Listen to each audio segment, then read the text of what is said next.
দেশ ত্যাগ করতে চেয়েছিলেন জাতীয় প্রেস ক্লাবের সাধারণ সম্পাদক ও ভোরের কাগজ পত্রিকার সম্পাদক শ্যামল দত্ত।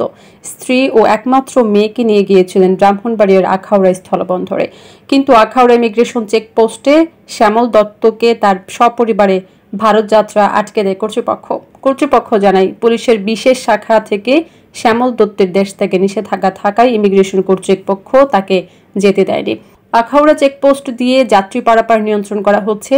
মন্ত্রী, এমপি, রাজনৈতিক নেতা ও সরকারি বেশ কিছু কর্মকর্তার দেশ ত্যাগ ঠেকাতে কঠোর নজরদারি করছে ইমিগ্রেশন পুলিশ। গুরুতর অসুস্থ রোগে ছাড়া অন্য কোনো ভিসার যাত্রী চেকপোস্ট দিয়ে ভারতে প্রবেশ করতে পারছেন না। 6 আগস্ট মঙ্গলবার বিকেল 3টার দিকে স্ত্রী ও মেয়েকে নিয়ে চেকপোস্টে আসেন শ্যামল দত্ত, তবে ইমিগ্রেশন পুলিশের বাধায় দেশ ছাড়তে পারেননি তিনি।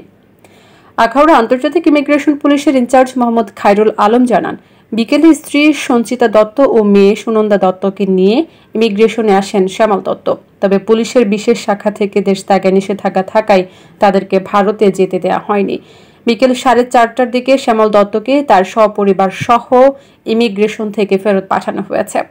ইতিমধ্যে অনেক রাজনৈতিক নেতা ও মন্ত্রী, এমপিরা দেশ ত্যাগ করেছেন, আর যাতে কেউ দেশ ত্যাগ করতে না পারে সেজন্য নির্দেশনা দেওয়া হয়েছে। আজ 6 আগস্ট হযরত শাহজালাল আন্তর্জাতিক বিমানবন্দর দিয়ে পালিয়ে যাওয়ার সময় আটক করা হয়েছে তথ্য ও প্রযুক্তি প্রতিমন্ত্রী জুনায়েদ আহমেদ পলককে।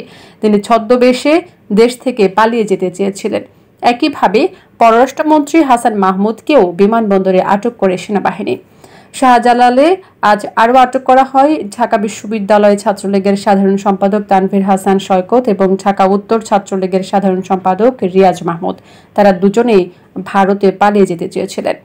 এদিকে পুকুরে সাঁতার কেটে ও বোরকা পরে পালালেন আরেক প্রভাবশালী আওয়ামী লীগ নেতা, ব্রাহ্মণবাড়িয়ার আখাউড়ার পৌর মেয়র তাকজিল খলিফা কাজল। তিনি আখাউড়া উপজেলার আওয়ামী লীগের সাধারণ সম্পাদকের দায়িত্ব পালন করেছেন।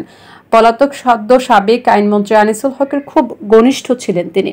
সোমবার দুপুরে তার বাড়িতে হামলার পর পাশের পুকুরে লাফিয়ে পড়ে সাঁতরে পালান। পুকুরের সাঁতরে তার পালানোর ভিডিও ভাইরাল হয়েছে। অনেকেই বলছেন, পুকুর থেকে উঠে বোরখা পরে তিনি আন্দোলনকারীদের সঙ্গে মিশে পালিয়েছেন, তবে এই বিষয়ে নিশ্চিত কোনো তথ্য পাওয়া যায়নি। বাড়িতে হামলার সময় তার বাড়ির ছাদ থেকে ইটপাটকেল নিক্ষেপ করা হয়, এতে একাধিক বিক্ষোভকারী আহত হলে উত্তেজনা ছড়ায়।